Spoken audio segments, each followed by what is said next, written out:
In today's video, I'm going to show you what Shopify Metaobjects are and how you can use them effectively in your store. Whether you're managing a growing product catalog, organizing complex information, or you simply want to display richer, more structured content to your customers, this simple step-by-step guide will walk you through everything you need to know. Metaobjects can seriously level up how your store presents data, so why not take full advantage of them? First, open your Shopify admin dashboard and go to the Settings section at the bottom left corner. Once you're there, look for the option labeled Metafields and Metaobjects and click on it. This area is where Shopify lets you manage all structured data for your store, so make sure you follow along carefully and don't rush. Next, scroll down until you reach the Metaobjects section and click on Add Definition. This is where you'll create a brand new Metaobject structure.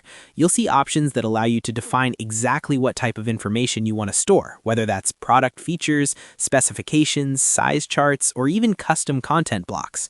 Follow the on-screen instructions as they appear. Shopify keeps everything clean and user-friendly, so there's nothing intimidating here. To make the process smoother, here are a few quick tips. Make sure you clearly understand what data you want to store. Choose descriptive names for your meta objects and select the correct field types like text, numbers, dates, or references. Doing this beforehand can save you time and help prevent confusion later when you start using them across your store. Once you've completed these steps, save your meta object definition and start adding entries to it. After that, you should be able to connect these meta objects to products, pages, or custom templates and display structured information consistently across your storefront without any interruptions. It's also a good idea to test how the data appears on your theme before going live.